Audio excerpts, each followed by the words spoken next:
पूछा गया कि ये कुरान व हदीस रहने के बावजूद आप अब ये मसाइल का हल कैसे फरमा रहे हैं? तो आपने फरमाया, मैं ये जो मसाइल का हल करता हूँ ये मैं अपने से नहीं करता, बल्कि रसूल खुदा सल्लल्लाहु अलैहि वसल्लम ने फरमाया, अफजलुल इबादती, इबादतों में सबसे अफजल इबादत क्या है? आप बोलेंगे नमाज, आप बोलेंगे रोज़ा, आप बोलेंगे ज़कात, आप बोलेंगे हज। हर इबादत की अजमत फजीलत अपनी जगह, लेकिन यहाँ पर मुस्तदरक लिल हाकिम में ये हदीस है, यहाँ पर रसूलुल्लाह सल्लल्लाहु अलैहि वसल्लम ने फरमाया, अफजलुल इबादती, इबादतों में सबसे अफजल इबादत ये भी है अल फिक़्हु फिद्दीन, दीन के मसाइल में सोचना, ये अजीम इबादत है। तो इमाम साहब जो मसाइल को सोचकर आपके सामने बयान करते, ये रसूलुल्लाह के हुक्म से हुआ। और इसी तरीके से कोई हदीस मुझे याद आ रही है, कौन, हजरत इमाम अबू दाऊद रहमतुल्लाह अलैह, इमाम तिरमिज़ी रहमतुल्लाह अलैह, खतीब तिब्रीज़ रहमतुल्लाह अलैह अपनी किताब मिशकातुल मसाबी में इस हदीस को नकल फरमाए, लम्मा बअसहु मुआज़ इब्न जबल, जब रसूलुल्लाह सल्लल्लाहु अलैहि वसल्लम हजरत मुआज़ बिन जबल रजी अल्लाह ताला अन्हु को इलल यमन, यमन की तरफ भेज रहे थे, गवर्नर बना के भेज रहे थे, लियालम अहलहा, ताकि मालूम करें कि उनके वो यमन वालों के हालात क्या है, वह यक़ज़ी बैनहुम बिल हक़्क़ी, और उनके दरमियान जाए, जाके हक के जरिए उनके मसाइल को हल करे। देखे कैसा अमल था। मुआज़ बिन जबल रजी अल्लाह ताला अन्हु जा रहे हैं, रसूलुल्लाह सल्लल्लाहु अलैहि वसल्लम उनके घोड़े के करीब ठहरे। मुआज़ बिन जबल रजी अल्लाह ताला अन्हु घोड़े से उतरते हैं, उतर के कहते हैं, या रसूलल्लाह, आप हुक्म फरमाएं, मैं आपके बारगाह में हाजिर होता, आप यहाँ पर क्यों तशरीफ लेकर आए, आपको तकलीफ हुई? तो रसूलुल्लाह सल्लल्लाहु अलैहि वसल्लम ने फरमाया, नहीं आए मेरे मुआज़, ऐ मुआज़ बिन जबल, मैं ये चाहता हूँ कि चंद चीज़ें मैं तुमको बताऊँ, ताकि तुम्हारे जरिए से आने वाली उम्मत को ये चीज़ें मालूम हो। तो फरमाया, बताइए या रसूल अल्लाह, क्या हुक्म है? तो आपने फरमाया, जब तुम यमन वालों के पास जाओगे, नए नए मसाइल तुम उनके देखोगे, उनके बातों को तुम सुनोगे, कैफा तक़ज़ी, कैसे उनके दरमियान फैसला करोगे, मसाइल का हल कैसा करोगे? फ़क़ाला, उन्होंने कहा, अक़ज़ी बि किताबिल्लाह, मैं कुरान करीम को देखकर उसके जरिए मसाइल का हल करूंगा। तो बोले, फ़इल्लम तजिद फ़ी किताबिल्लाह, अगर तुम किताबुल्लाह में उस चीज को नहीं, तुमको नहीं मिलोगी कि तो क्या करोगे? क़ाला अक़ज़ी बिसुन्नति रसूलिल्लाह, फरमाया कि मैं अल्लाह के रसूल की सुन्नतों में मैं टटोलूंगा, मैं देखूंगा मसला में हल मिलेगा, तो इस हदीस को रखते हुए, दलील बनाते हुए, इस दलील शरई को रखते हुए मैं उसका हुक्म का इस्तेमाल करूंगा। तो बोले, फ़इल्लम तजिद फ़ी सुन्नति रसूलिल्लाह, अगर तुम हदीस में अगर तुमको नहीं मिलेगी तो क्या करोगे? क्योंकि हमारी जो अक्ल रहती, किताब के कुरान की 6666 आयतें हम बोलते, एक आयत के मफहूम का जो हक है हम नहीं समझ सकते, जो समझने वाला होता वही समझता। हदीस इतने हैं, इमाम बुखारी रहमतुल्लाह अलैह कितने 6,25,000 यानी 6,500 से ज्यादा हदीसों को अपनी किताब में जमा फरमाए। लेकिन उनको पूछा गया कितने हदीस याद है, तो बोले 6 लाख हदीस याद है। कितने? 6 लाख हदीस याद है। फिर लिखे कितने? 7,25,000। तो जब उनसे पूछा गया तो बोले जिनकी सनदें जो थी, उनके सनदों में इनका रब्त था, वो 7,25,000 अहादीस थे, मैं उसको जमा किया। लेकिन उसके जो अहादीस है, आप बोलो 6 लाख याद करें, अगर गलत अगर अहादीस होते, मौजू अगर अहादीस होते, उसको क्यों याद करते? तो बोले हदीस तो है, सनद मुस्तहकम नहीं मिली इसलिए याद नहीं किया, लेकिन हदीस का इनकार नहीं किए, बल्कि कहा इन अहादीस के रोशनी में उलमा अइम्मा इसको रोशनी बना के उम्मत के मसाइल का हल करेंगे। तो चलो फिर बोले कि अगर तुम नहीं मिलेगी तो क्या करोगे? अब नहीं रुक गए, जैसे हमारे लोग आके रुक जाते, कुरान में है क्या देखो, नहीं मिला छोड़ो, हदीस में है क्या देखो, नहीं मिला छोड़ो। अब एक बात, एक वाकया में जहन में आ रहा, एक बोल के हदीस को आगे बढ़ाता हूँ। दूल्हा शोहर पलंग पे लेटा हुआ है, पैर पर पैर डाल के लेटा हुआ है, मसला फतवा आया, मैं आपको बता रहा हूँ, ये कहानी नहीं होती। एक पैर पे दूसरे पैर पे डाल के सो गया, बीवी बेचारी थक के वो करके काम करके पैर हिलाते वो रहा, खिड़की बंद करो। अब बेचारी थक के है, अब उस काम में थी, नहीं सुनी, गुस्से से फिर बोला खिड़की बंद करो। बोले किसको बोल रहे इतना जोर से? तेरे को मैं बोल रहा हूँ खिड़की बंद करो। अब उन भी थी बेचारी, गुस्से थक के नहीं बंद करती। अब उसका गुस्सा, नहीं बंद करती। अब कैसा रहते हैं हमारे लोग, नहीं बंद करती, एक तलाक देता हूँ, खिड़की खुली रख के बाहर जाता हूँ, दे दे जा बोल के। गुस्से में खिड़की खुली है, इन घर से चली भी गई, परेशान हुआ क्या? तो बोले अब इमाम साहब के पास है। अब ये क्या है, मैं गुस्से में बोल दिया था, तू घर से बाहर गई, खिड़की नहीं बंद करके, तलाक हो जा, तलाक है तुझको। अब उन खिड़की भी नहीं बंद करी, घर से बाहर निकल गए। हैदराबाद का वाकया है, मुफ्ती साहब के पास है। अब तलाक होती नहीं होती, कितने बोले साहब, टांग पे टांग हाथ डाल के 3 बोले गए। उन्होंने बोले 3 तलाक। मुफ्ती साहब बोले 3 पूरे हो गए। अभी परेशान सब ऐसा जैसा। अब ये दूसरे लोगों को पूछेंगे, हदीस हदीस बोलने वाले, अब इसका मसला कहाँ से लाते बोलो? हदीस में मिलता तुम्हारे, ऐसा पैर पे पैर डाल के तलाक दिए तो तलाक है क्या बोल के मसला मिलता हदीस में? अगर इनके पीछे जाएंगे तो ये तलाक वालों को भी मिला के घर में रखते। हदीस है क़ियामत के करीब मियाँ बीवी जिना करेंगे। दिल पे हाथ रख के ये बात आपको मैं बोल रहा हूँ कि लोग क़ियामत करीब आएंगे, गुस्से में बोलते जाएंगे, गुस्से में बोलते जाएंगे, तेरे को तलाक, तेरे को छोड़ दिया, तेरा मुझसे कोई ताल्लुक नहीं, तलाक देते जा रहे हैं। और सुबह उठे फिर मिलते जिंदगी गुजार रहे। ये एक शख्स, एक मसला आया, वो शख्स, एक बीवी कह रही, हजरत मेरे शोहर 7 साल पहले 3 तलाक मुझको बोल दिए, सुबह में उठ के माफी मांगे और मैं वो कह रहे कि तलाक नहीं हुई, तो फिर हुआ क्या? तो बोले 7 साल में 2 बच्चे पैदा हुए, हुक्म क्या है? हम बोले ये बच्चे जिना से पैदा हुए, सो बच्चे जिना से पैदा हुए।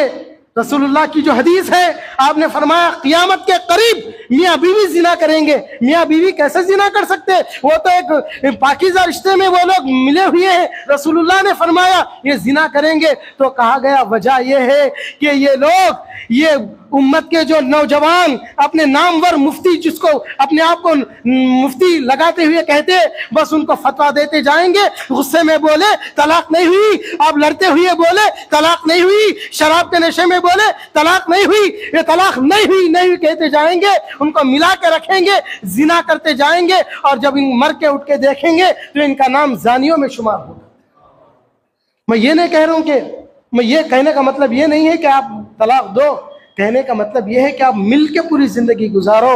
अल्लाह ने फरमाया मियाँ बीवी इतनी मजबूत रिश्ते में रहो, जितने मजबूत रिश्तों में रहोगे तुम्हारा रिश्ता दुनिया में भी रहेगा, कल जन्नत में भी रहेगा। ये रिश्ता है। आज नीचे निगाहों से देखते कितने मसाइल है आज हमारे कौम में।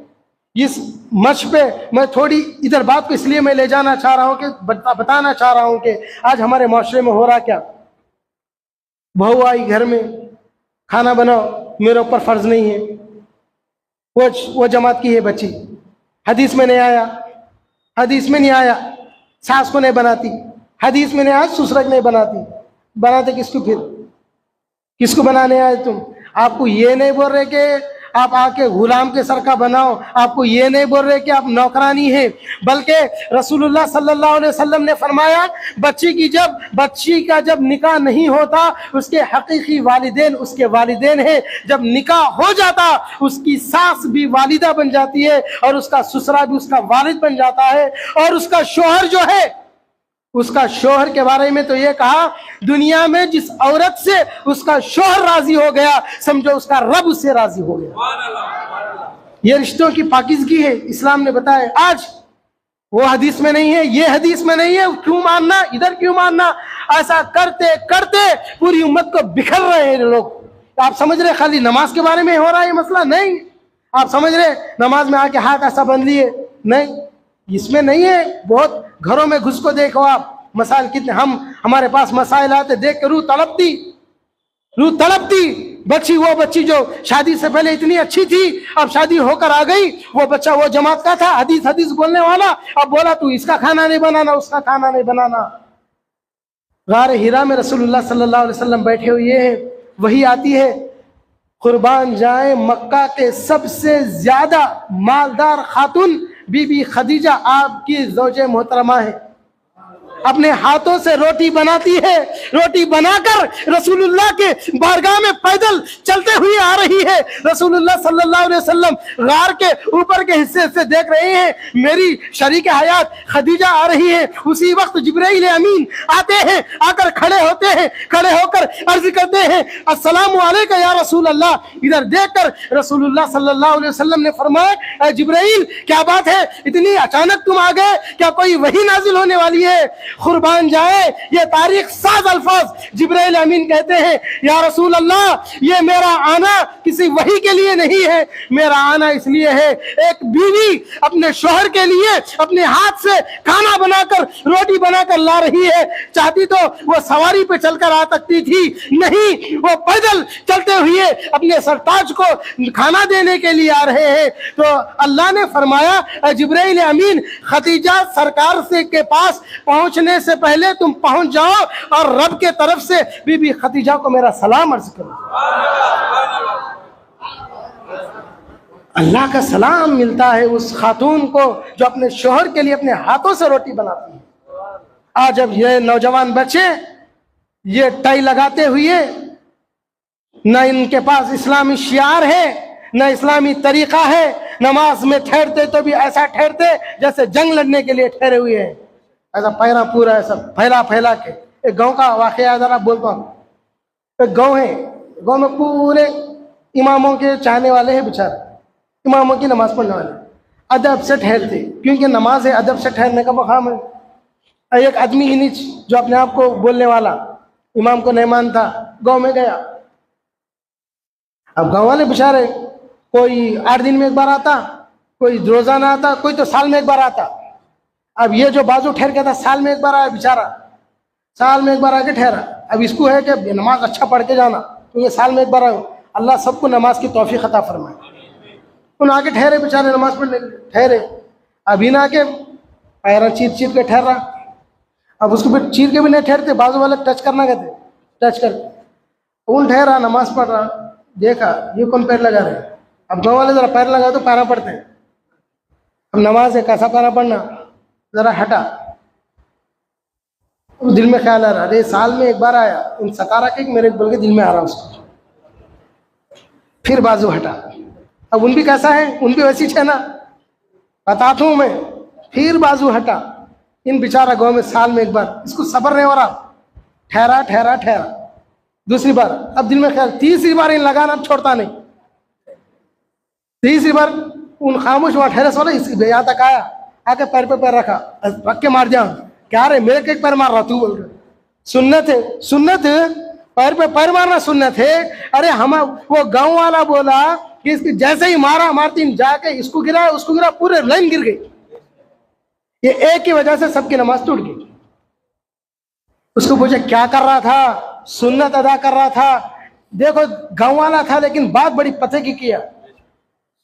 ये कही कि सुन्नत बेदबी मेरी कर रहा, नमाज उनकी तोड़ रहा। ये कही कि सुन्नत बेदबी मेरी कर रहा, गिर के उनके ऊपर उनकी नमाज तोड़ दिया। ये सुन्नत नहीं होती, तेरी शैतानियत है बोल के बोले। जो बुजुर्गान दीन इस्लाम सिखाए उसमें अदब है, उसमें सलीका है।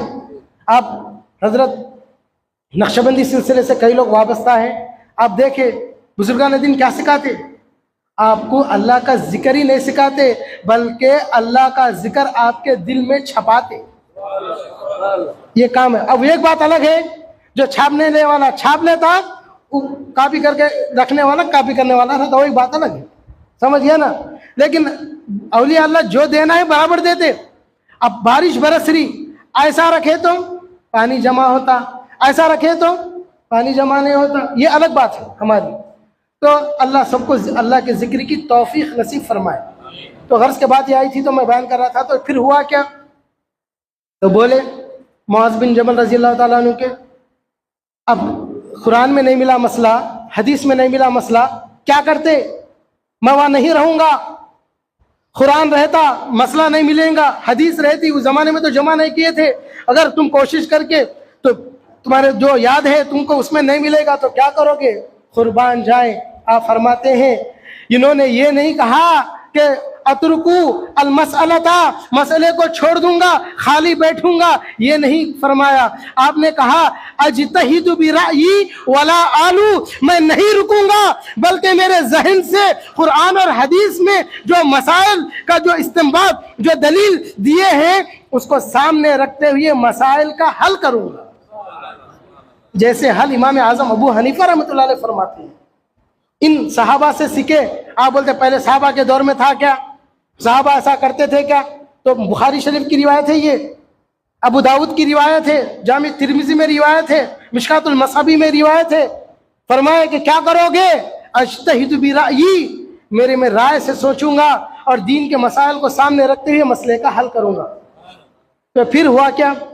ये जब देखे तो होना ये था, ऐ मुआज, मेरी तुम कुरान को छोड़ते हो, मेरे हदीस को छोड़ते हो, ये नहीं कहा, बल्कि फरमाते हैं फतहल्लल वजहुल नबीयुल करीम, नबी अकरम सल्लल्लाहु अलैहि वसल्लम का चेहरा, उनका ये जवाब सुनकर चांद की तरह चमकने लगा। क्योंकि जब उमर बिन खत्ताब रज़ियल्लाहु ताला अन्हु वो जो इब्रानी नुस्खे लेकर आए थे तौरात के, तो रसूलुल्लाह का चेहरा गजबनाक हो गया था। सहाबा बोले ऐसा दिख रहा था जैसे कि अनार आपके रुखसान मुबारक में निचोड़ दिया गया, ऐसा लाल हो गया था। वो खिलाफ था, इसलिए हुआ था। जब मुवाफिक था तो बोले चांद की तरह चमकने लगा। सरकार मुस्कुराने लगे, सरकार हंसने लगे। तो फिर इतना ही नहीं कहा, बल्कि आपने फरमाया अल्हम्दुलिल्लाहिल्लज़ी, तमाम तारीफें हैं उस रब के लिए, वफ़क़ा रसूलिल्लाह, जिसने अल्लाह के रसूल के कासिद को, अल्लाह के रसूल के ये आशिक को तौफीक दिया मसाइल का हल करने का। फिर फरमाया लिमा यर्ज़ल्लाहु व रसूलुहु, जिससे इनके इस काम पर अल्लाह भी राजी है, रसूलुल्लाह भी राजी है। अब बोलते वो कुरान के खिलाफ है, हदीस के खिलाफ है। अगर ऐसा होता तो ताजदार अंबिया सल्लल्लाहु अलैहि वसल्लम ये नहीं फरमाते उस बंदे से अल्लाह भी राजी है, रसूलुल्लाह भी राजी है, ऐसा नहीं फरमाते, बल्कि ये कहते लानतुल्लाहि अलैहि व रसूलुहु, ऐसा बोल सकते थे, नहीं फरमाए। कहने का मतलब ये है कि जिन जिन लोगों के दिलों में अल्लाह ताला इल्म के मीनारों को खोलता है, हर किसी को नहीं खोलता। रसूलुल्लाह की नजर इनायत जिन पर होती है उन पर ही इल्मी फैजान को जारी फरमाता है। तो चलिए अब आगे चलते हैं। फरमाते हैं जब हासिदीन बढ़ गए